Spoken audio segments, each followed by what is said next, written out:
Tiger Woods will break his 3-month silence and apologize for personal transgressions at an appearance today in Florida. Reporters won't be allowed to ask questions. Golf fans, though, and corporate sponsors are awaiting any sign that the world's top-ranked golfer will be returning to the links. But what do you make of all this? Clever PR, honest remorse, or just a foolish gambit? We're joined from Dallas by Jeff Klein, partner at Weil Gotshal Manges, who has represented sports stars such as Joe Torre and Dave Winfield. Jeff, you've got a lot of experience. Fortunately, perhaps for you, you haven't had to deal with anything quite like this. Tell us what you make of Tiger's strategy.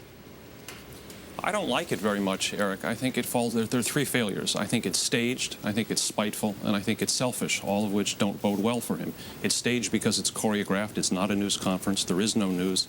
He could issue a video, and if he's truly just apologizing to the few people who were there, at least where I grew up, you make those apologies in private. It's spiteful because he's doing it running adverse to the Accenture tournament, one of his first sponsors. Appearances matter here. Why would you take 4 days of news away from a tournament? It appears like he's looking to get even with him. That's not a good thing. And it's selfish because it takes away from the players and it doesn't show respect for the game. I don't think you'd see Jack Nicklaus doing that or Arnold Palmer doing that. I think he should have more respect for the game. I think that's what people want to see. So I wouldn't have done it this way. Jeff, why don't you think that he just kind of picks up the golf game where he left off and plays well? Because it seems like that's really what his fans care about. Absolutely right, Deirdre. I mean, I think one of the things to focus on here is who's your audience. This isn't an apology. It isn't a news conference. It appears to be a check-the-box thing. This is the launch of Tiger 2010. And if he plays good golf, that's what his fans will want. I'm suggesting that if he cares about his image, if he wants to be iconic, like Nicklaus, like Palmer, apologize, show a piece of yourself, put the scandal behind you, and stop acting like you've got something to hide.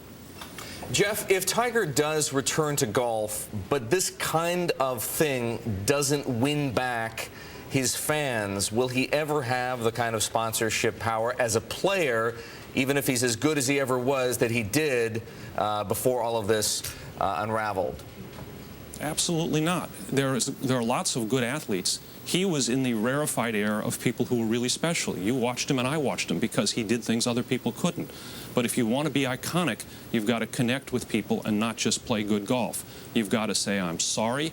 You've got to answer questions. If he answers questions, he'll put this behind him. Show a little bit of humility, a little bit of fragility. Tell people what really went on. Share a little of yourself. People want to forgive. Then they'll turn the corner. If he plays good golf, much will be forgiven.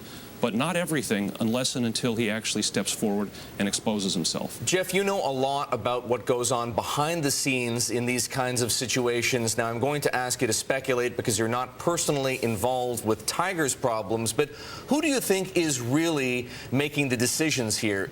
Is it his PR advisors, his lawyers perhaps, or is it Tiger himself who's deciding how to choreograph all of this? It's not clear who's really deciding this. It appears that the outcome is based on Tiger Inc. and making money. If I were advising him, it should start from him, and he's got to decide what matters inside his heart. He got in this situation because there weren't enough people around him saying, Tiger, you can't do this. You should grow up. You have to pay attention. You can't just play by any rules you want. He needs to take control of the situation. First and foremost, he's got to be in a situation in which he's deciding what's done, not the people that make money off of him. That's where he went wrong before.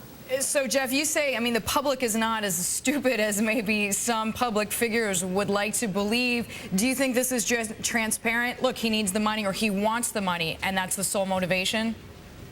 I don't think he needs the money. I don't think that's it. It feels like he doesn't really want to come clean with people. He doesn't want to expose himself. People aren't as foolish, and the public isn't. I think the public is tired of being spun to. I think if you take 10 minutes, 15 minutes, answer questions, and tell people what you're really feeling, tell them why you did this. That's what everybody wants to know. What in the world were you thinking?